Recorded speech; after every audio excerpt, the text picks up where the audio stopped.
Hi guys, welcome back to the Revive Stronger channel. I'm your host as always, Steve Hall, and today we are going over the takeaway points from episode 147 with the one and only James Krieger.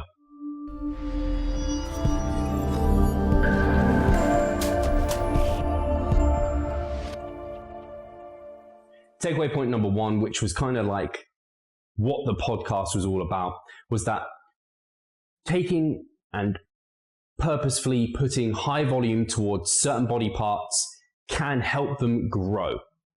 So targeted high volume training can really help single muscle groups grow past their potential previously. Takeaway point number two is that the body is good at adapting, very good at adapting to what you give it.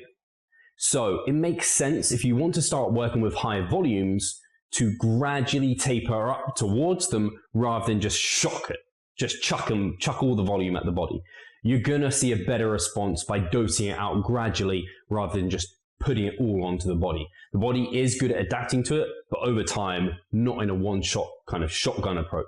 Takeaway point number three is that you cannot always just increase volume.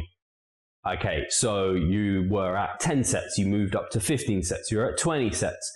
Let's go 25, 30, 40, 50, 60. You're going to hit a plateau. You're going to hit a wall at which you cannot do any more volume. This might be you're working in mostly the 15 to 20 repetition range and you're doing metabolite work, you're doing myo reps, you're doing supersets. You simply cannot add any more volume. You've kind of hit a wall of the amount of volume you can do.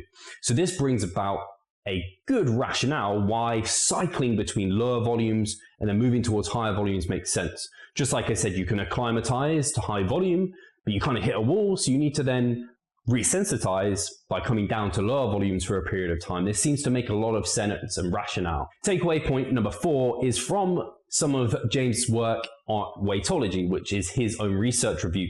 And he kind of looked at a paper in which people were stretching. And he suggested that what you can take away from this paper is you could try between sets stretching muscle groups. However, you have to be careful because if you see a decrement in your performance, it's probably inhibiting you more than it's benefiting you. So you can try it, see if it's going to be something that you want to utilize. If you're seeing performance dropping off, probably something you don't want to start using. Takeaway point number five is that there appears to be a kind of maximal amount of volume you can do within one session, to which after that, everything afterwards becomes a little bit junky, for lack of a better term. And that seems to be about 10 sets. So it might be that you've worked up your quad volume within a single session. You started out at 2 sets of squats, 3 sets of a lunge, and then you've moved over the weeks. And eventually you've got to 4 sets of squats and you're at 6 sets of lunges. That's probably the most you're going to benefit from what we've seen. It might be less, it's going to be different for different individuals, but around 10 sets seems to be the maximal amount of work you can benefit from in a single session for a single muscle group. So guys, I hope you've enjoyed these takeaway points. I definitely recommend you check out the entire podcast with James Krieger. He's an incredibly smart guy. Our favorite quote from today's podcast is that you can't stay at high volumes forever.